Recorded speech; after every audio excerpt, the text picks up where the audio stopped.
you. Morning, everybody. I guess it's a little bit different still doing Zooms. It's a pretty small group.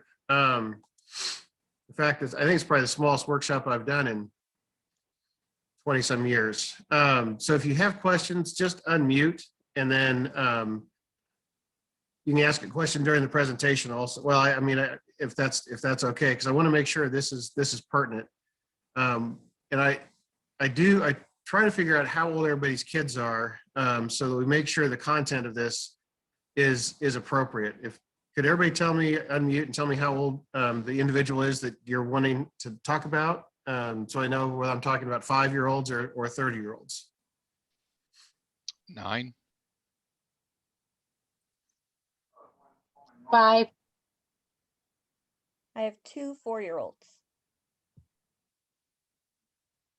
Wow, you guys are super planners. I didn't know my name when we got started in this thing. So I'll gear it a little bit for heading towards age 18 and some of those things. So quick background, I don't know if any of you know, have heard of us. We started this path, Austin's what, 24? So 19 years ago, 20 years ago. We adopted 3 kids with special needs. My wife got her doctorate in autism behavior disorder, and I didn't know anything about autism at the time, and we jumped into this with both feet.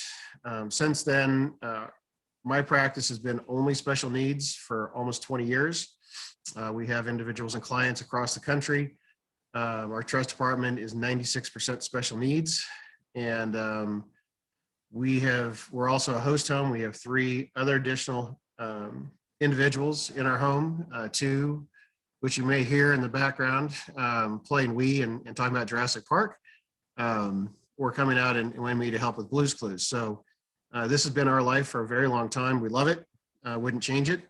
But we also are very integrated into all of the different benefit plans, those types of things. So we understand Kansas, Missouri, California, Iowa, you name it. So any questions that you guys have, please let me know. We may not know the answer, but we're usually one phone call away from being able to help. So we'll get started. Again, pretty dry. My dark sense of humor doesn't come across well in Zoom meetings. I joke with people that you have to have a dark sense of humor in a large wine cellar once you become a parent. But the main question that we came up with when we first got into this was, what's going to happen to our kids if something happens to us? In our situation, you don't have a babysitter that you can just get a 13-year-old that comes in and can. A greater question of who is able and then also willing to step in if something happens to mom and dad. And over the years, we have lost parents. In fact, we're in the process right now, unfortunately, of planning for a dad who has leukemia. He has 2 children on the spectrum, and we're dealing with housing issues. We're dealing with trust issues, and also just the emotional issue for the kids of understanding that life is going to change. So that's really where that sleep well question comes into, is every family needs to have a plan in place for what happens if we don't come home. And also, I would also, over the years, it's also a transition plan, meaning once they finish school, what do they want to do? What are the options? Are they going to live at home? Do they want to get a job? Are they able to go to college? All of those things kind of sneak up on us. And I would say families really need to focus on that starting around age 12 to 14. So some of the basics that we're going to go through are, and I apologize if you guys know these, and I apologize since I can't really read people's facial expressions or know who we are. But one of the first things is Social Security at age 18. So most parents under the age of 18, when they contact Social Security, they're told you make too much, you have too much, you're not eligible, which is generally accurate. However, when the child turns 18, they're no longer a child, they're an emancipated adult. So all of those asset restrictions and income restrictions are based on your child's alone. So it's their income and their assets. So one of the things we're very careful with, especially with parents with younger kids, is do not open 529 accounts. Don't start savings plans. Able accounts are okay. Those are a good place if you want to accumulate resources. However, they do have some restrictions. And if it's mom and dad's money, we would say invest that with just your names on it. Don't put the kids' names on it. That way you have absolute flexibility with it. And it's not a resource for your child at age 18 anyway. But if you have questions on able accounts, please email me. Kansas has a great one. You can Google Kansas able accounts. I think they can be set up for like $25. And they do not count as an asset when your child turns 18 or they're going forward for benefits. So the question I get is, why do I want to worry about SSI? SSI is really the gatekeeper at age 18 for government benefits, state assistance, all of those things. So basically Social Security anoints an individual saying this person qualifies. In Kansas and in Missouri, if they get SSI, they also get Medicaid. Medicaid is the 800-pound gorilla for services, whether that's in Kansas, the IDD waiver or the SED waiver, or in Missouri, it's a comprehensive waiver or the HOPE waiver. There's lots of programming, but it requires the Medicaid sticker. If you don't have that, then you're on your own. And those are very expensive services. So whether it's transportation or it's job coaching or it's a personal care attendant, all that comes through that system. So we try to make sure that families understand at age 18, it makes sense to apply. We also encourage families to apply when the child turns 18. Typically, they're still in school. There's no work history there. We haven't started college, and it's much easier to get through.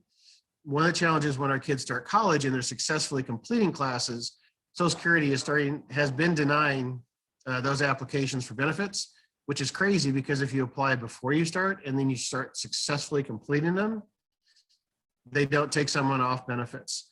So the subsidy, the $790 or $780 or whatever it is a month, you're able to use that for college, which is a huge benefit. It's $9,000 a year towards Johnson County, which a lot of people out in Johnson County are using. They have some great programs. You've also got other programming on the Missouri side. So this is the question that we try to ask parents, especially young parents. If something happens, where does your child go?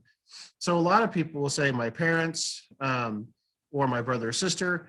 And one of the things we encourage you, and what we've seen is if someone's willing to step into that role, are they spending the night there? Are they spending the weekend there? And that's twofold. One, it gives you guys a break, which, one of these days my wife and I'll get a date again. We've only had kids in the home now for 20 some years. And secondly, it allows to have that conversation with whoever said they're going to step in on a realistic basis. So we tend to, as parents, gloss over some of the things that we do. And when they're in someone's home and they do what they do, it gives us a better idea if that's really going to be a good fit, if the people stepping in saying they want to be guardians or want to take care of the kids really have the skill set and sometimes the patience, which might have gotten quite a bit more deeper and more understanding and probably a little bit more compassionate than I did when I wore dark suits and flew around the country.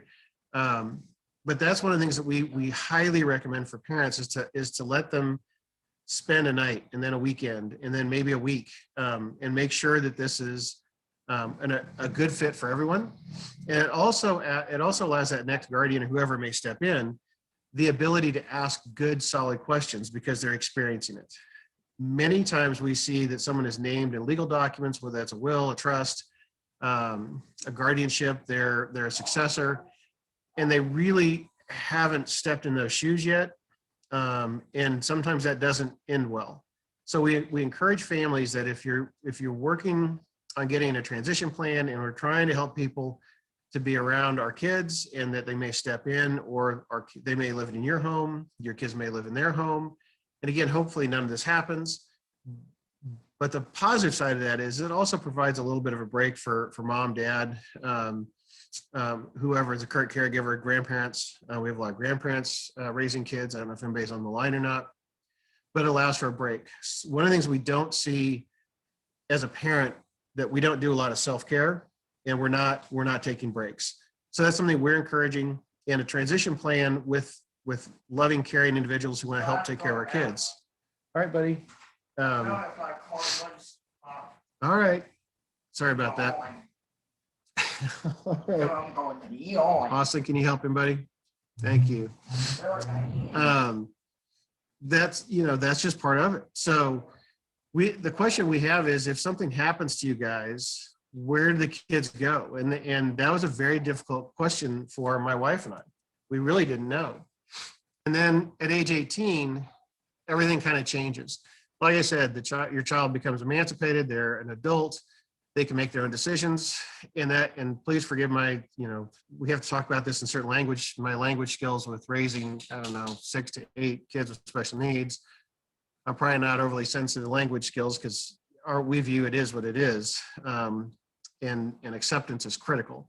So changing the words doesn't always help much. But we've got kids that we work with that are quadriplegic, non-communicative, and I hate that term because they do communicate, but they still are able to make their own decisions unless something changes. So either at age 18, you need to go to get guardianship if that's appropriate, and that's a whole nother workshop, a whole nother set of questions. Please don't say we're endorsing guardianship. That's not what we're doing. Or you can get what's called a durable power of attorney. And we'll talk about that a little bit later. So a couple of documents that you get to have.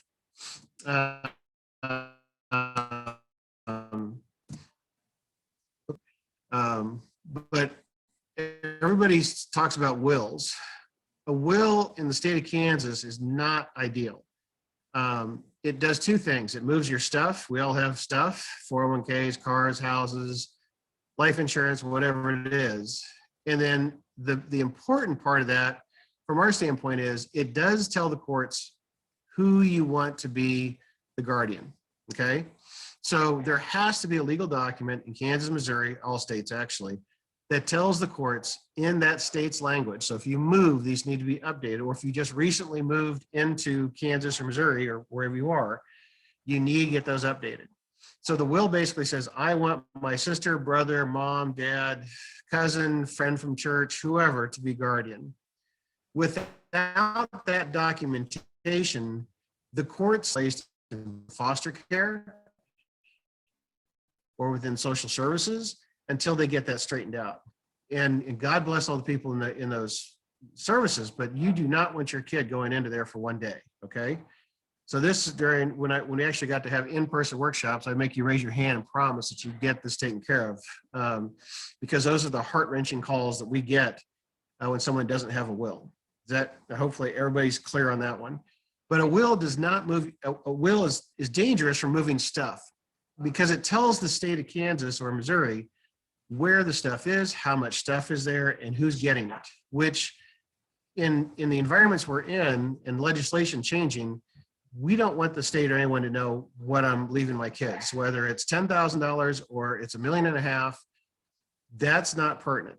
The state doesn't need to know. We are a little worried about special needs trusts underneath the Biden administration tax code changes has come out. We are making some adjustments. If you have a trust currently, please email me or call me offline. There are some concerns that we have on taxation and also accessibility, which gets us into trusts. A trust is really what I call a backpack. So when our kids pack up their backpack, and it's always a mystery, I think, to know what they're taking with them, other than it weighs about 20 pounds. So the backpack is a trust. You can put anything you want into it. You can put a house, you can put gold, you can put collectibles, 401k, IRAs, stocks, stock options, anything into a backpack, okay? And the state can't see into the trust. So they don't know how much or what you're putting into it. The idea of the trust is it goes what's called trustee to trustee transfer. So you are your trustee, you own everything, nothing changes. You don't have to do any extra tax returns. You don't have to do anything. it only comes into effect when something happens to you. So when both parents pass away, then the trust becomes active. I'm working on one of these right now. The dad just passed away from cancer, unfortunately. So now we're acting as trustees. So Community America, oh, you can take that, buddy. So Community America Trust Services is a trust department. And we don't really get involved on the trust side until something happens to both parents. Selfishly, we generally have a relationship with those families from way before something happens. So we get to know you, what you want to know, and then also what the kids need. And when I say kids, the kids in this situation are in their 30s. So the trust allows you to control everything. The state doesn't know how much is in there. It avoids probate. It avoids some of the tax issues that come along with it. And really in the special needs world, if we're leaving any assets at all, we want to make sure that we're using a trust. I'm going to go through briefly on the determination. This slide, especially for you guys that are younger, have younger kids, these are huge topics and take years of discussions to figure out what's the best. So guardianship is called plenary or full guardianship. It means you're doing everything you were doing before the child turns 18. The only restrictions are you cannot prevent them from having children. In some states, you can't prevent them from being married. But the rest of it, medical and all those things, you continue to do. So limited guardianship, which is what we're seeing a lot in the autism space, is saying, hey, my child wants to drive, but maybe they don't make great medical decisions, or maybe they make okay medical decisions, but they don't make great financial decisions. So you're going in for just a piece of the guardianship, meaning your child can vote, can drive, can do lots of things.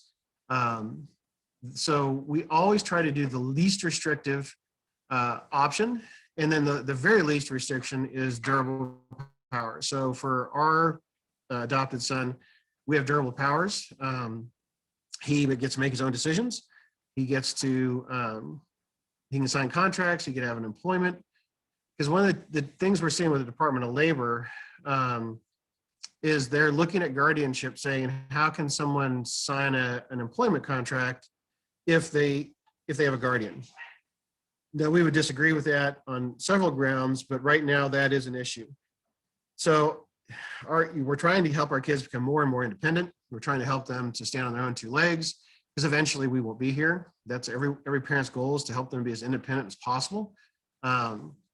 So it doesn't feel good when they get their first job at Home Depot or the Golden Scoop, which is an awesome project out there in Johnson County. And then mom and dad or someone has to come in and sign an employment contract. So just be aware it's a little bit deeper than I think some people discuss this matter at. And there's some very emotional positions on both sides. So as parents, we need to do the best we can on finding the best solution. I know that was kind of a brush over, and I apologize, but we could do that for about an hour. Every attorney has a different way of doing it. So I prefer, when a family comes in, we talk about your legal work. So legal work is, the attorneys will generally call it a trust. But the contents of who's going to be guardian is a piece of that. So it can either be a directive like a will, just for that piece, and the assets are handled by the trust, or some attorneys will put that language inside the path the attorney wants to go, that it's covered, that it's in there. So that's one of the first things when we review documents that we look for and make sure it's current. Does that answer your question? No, that does. Law firms are taught, or I'm sorry, law schools, 20 years ago when we got into this, I couldn't even find a law firm that really even did special needs. My wife was a clinical director over at KU. We knew Rich Simpson and Brenda Miles, and I mean, we knew all those folks, which with younger kids, you may not even know those names anymore. And I reached out to a lot of the attorneys I had known from my previous wealth management positions. So the only thing that they were really taught, and unfortunately still today is being taught, is one, disinherit your child so that they don't hit the asset restriction. So in order to qualify for Medicaid and SSI, the asset restriction was $2,000, okay? It's still $2,000 for SSI. Medicaid in the state of Missouri is up to, I think this July it goes to $5,000 is the cutoff now. And I believe Kansas is still 2,000. I get the states a little bit jumbled up because we have families all across the United States. But the bottom line is, don't leave anything to your child because it will affect their benefits. I mean, there are days I want to disinherit all my kids, but realistically, you know, if we don't provide support, okay, with the kids that we do, we're a host home, kind of like foster kids for adults. My wife runs ISLs, which are independent supported living. So we're very ingrained into the housing situation for individuals. And the maximum spending money I've ever seen an individual get is $80 a month out of their Medicaid. And then that affects how much they can spend on utilities. So how much can they spend on cable, movie channels, NFL channel, some of the things that our kids really like. So it's really inflicting a state of poverty on them. Like the dinosaur deal out at Worlds of Fun. I think it's $55 for a carload. Well, if an individual is going, you know, and his staff doesn't want to go, that's $55. Well, that's most of their monthly allowance. So we would encourage parents to make other plans. That's just not much to live on. And the other one that we see that attorneys were taught was called morally obligated gifting. This means we're going to leave all of my kids with special needs, we're going to leave their money to one of their siblings. If there's not a lot there, that may be prudent. However, if the older child or younger child that's taking care of the assets gets divorced, gets into bankruptcy, runs into bad financial duress, you can see where that's headed. And then there's a lot of guilt on that family member because they lost their siblings' money. So we would encourage families not to head towards a morally obligated situation. So we really focus on special needs trust. Like I said, our practice was only special needs trust. In fact, I think we're one of the few in the country, if not the only one in the country, that's focused specifically on this. We speak nationally on this, or did before COVID. But the special needs trust really allows you to put whatever you want and design however you want into a backpack that will be there forever for your child. It also is not subject, and I want to make sure that this is clear because there's some miscommunication out there. It is not subject to government seizure at death. So there's no Medicaid clawback if the trust is set up correctly, meaning it's a third-party settled trust. Now, if the assets get to the child first and it goes through the courts, and then it's a self-settled trust, like medical malpractice or some of those things that we do a lot of, the child has the asset first, and then it's got to go into what's called a D4A. Those are going to be reimbursed Medicaid on a state basis. But if you do a special needs trust correctly as parents, your money then can go to their siblings, it can go to your grandchildren, it can go to the Autism Society of the Heartland as a donation, it can go wherever you want to put it, okay? And it can do pretty much anything you want. I've got one that we're just working on this last week. We have a house in it. The individual needed a new deck, wanted some hummingbird feeders. We're doing some changes to the house. So all of that is done within the scope of the trust. The trust also pays for 2 family members to be caregivers. I've got other trusts that we're sending people on vacation. We're buying vehicles. In fact, I just bought 2 vehicles in the last couple of years with lifts. There really isn't anything as long as the funds are used for the individual's needs. I could even pay for a caregiver to take someone to Disneyland. These trusts are very, very flexible if they're drafted by someone who knows what they're doing.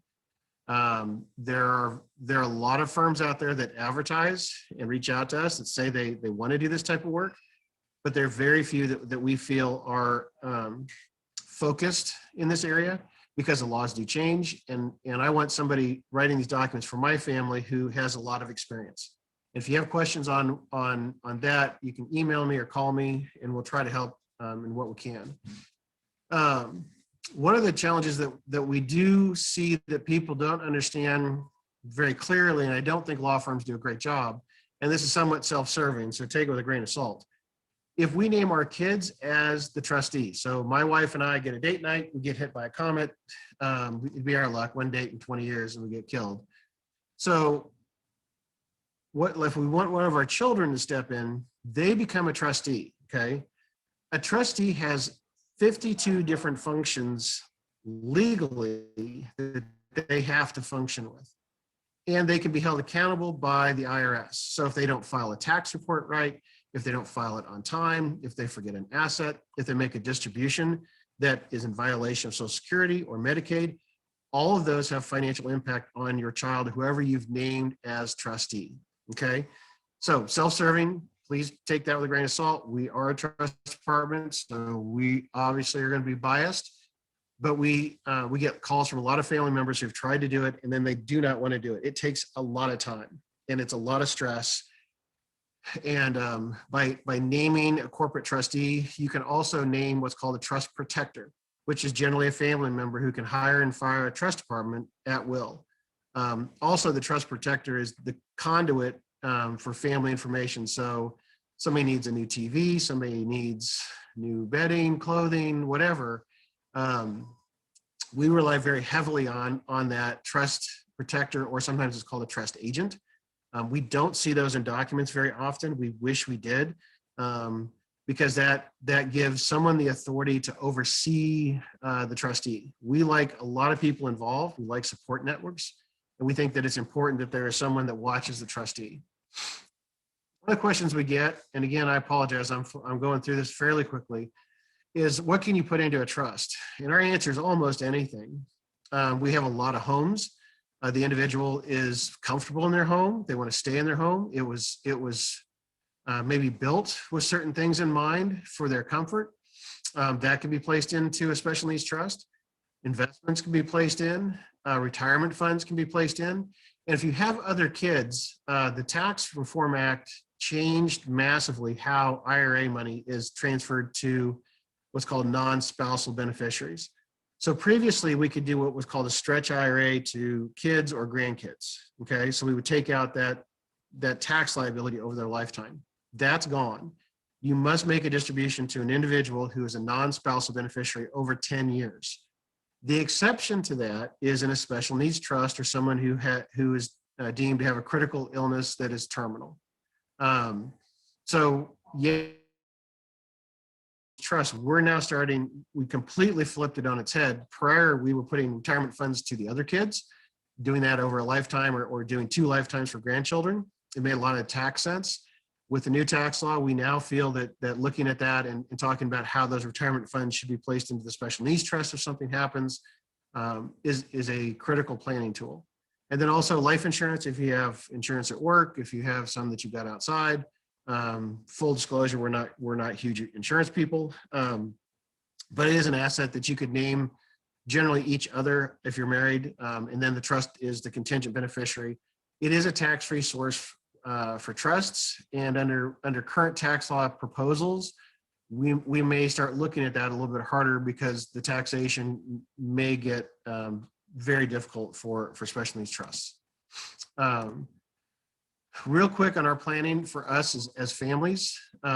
Normally you work your lifetime, you save your money, then you retire, and then you die. And if the kids get 10 cents, yay, it doesn't really matter. The difference for us is, one, we are raising kids with special needs, which takes many times one parent to either not work or possibly have a different career path. And then those funds that we're trying to save during our working years has to stretch not only through our retirement, but also through our kids' lifetime. So we're looking at multi-generational wealth planning, and a big piece that has to be tax focused so that we can stretch these assets for 30, 40 years. My youngest child with special needs is 24. I'm 52, so you can see there's a bit of a spread. So we're looking at 50, 60, 70 years of money, depending on when something happens. So that's a critical element that as we look at the trusts, how much do we put in? What do we put in? Can we put in things that generate income? Are there plans that we can do that are self-sustaining? Could we rent a couple of the rooms in the house to someone to help offset expenses in the home? All of those things are considerations when you look at the funding mechanisms for making sure our kids have the wherewithal to have a high quality of life. One of the last parts that we're going to get into is we want you to talk to that guardian. Like I said, one, we want you to have them spend time with them, weekends, weeks, evenings, as much as they can. But we also want to make sure that there's an instruction manual that goes with our kids. God knows, I wish we had gotten one when we had all of our kids. In fact, I've got one going to prom tonight, so I hope that instruction manual has worked. But simple things like if you're in church, who is the youth person that they work with, or Special Olympics, who is their coach, or where is their IEP located, or if they're older, where is their ISP? I'm sorry, individual service plan. So there's a whole lot of information. When we lose typically mom, we lose all of this, and we're trying to reinvent it. So we have some blueprints that we have that we use for families that have engaged us to help frame that conversation with guardians or caregivers. And those need to be updated somewhat regularly.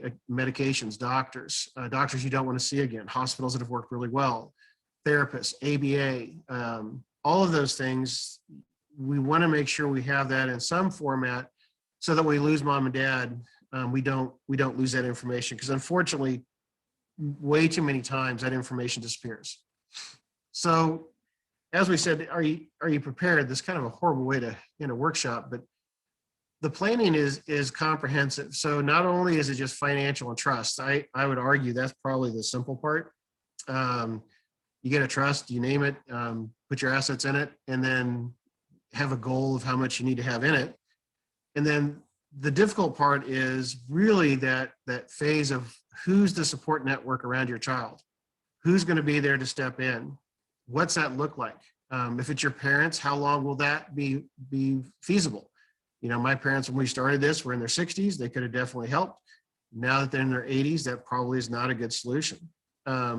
And so this plan will continue to change over time. So it's not like you work on this plan and you start. I mean, when we started our path for one of our kiddos, didn't really work great with people, but loved animals. So my wife and I ended up buying 20 acres and a small farm. Had no idea what we were doing, and he loved working with goats. We have since expanded that operation. 2 city kids trying to kill themselves continually, but we now have a full-scale cattle ranch.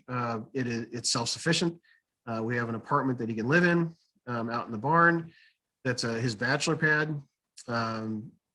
So we started planning on that at 12, 13, thinking of a solution of where he wants to be and live independently, where he wants to be long-term. And he functions well enough that we really didn't think we were going to qualify for any of the comprehensive waivers or those things.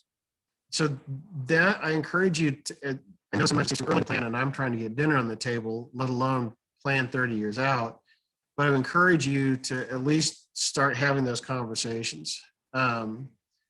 The other part is making sure that you seek out individuals like Autism Society of the Heartland for conversations, finding other parents that have done this or you have questions with, or IEPs. That is an invaluable source. We found that we tended to isolate. It was hard for us to go to church. It was hard for us to go out to dinner. We got tired of people staring at us or pointing or all that fun stuff. But we realized that was a mistake. We looked around 5-6 years later and we were kind of on an island. That wasn't good for us. It wasn't good for our other kids. So I'd encourage you to go to support groups, meetings, get a cup of coffee with another mom or another dad, and reach out and not do what we did. Now we're probably too social, trying to rectify that. But I would rather be that and create those opportunities for our kids than not. So hopefully this was somewhat helpful. At the end of the workshop, we always ask the parents to rate on a 1 to 10 where you think your plan is. And I always qualify that by saying no one has a 10. No matter what we do for families, I can never make it perfect. There are too many variables and there's too many things that can change, but I'm shooting for a 9.5. hopefully that is helpful. I would ask that you would start planning. I do not want anyone on this call being one of the phone calls I get that says, mom, dad are gone. We don't know what's going to happen. We would ask that you please just start the process. Whether with us, with someone else, with friends, with family, at least start having those conversations.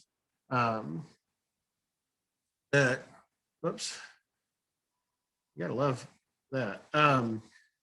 That's really it. I mean, the biggest thing that we want to make sure is you're communicating with the next generation. And when your kids are 5, 4, 9, the next generation is 5, 4, 9. I mean, eventually we want people who are kids' age working in that. So right now it's probably parents or siblings that might step in and making sure that they're comfortable with what you need. So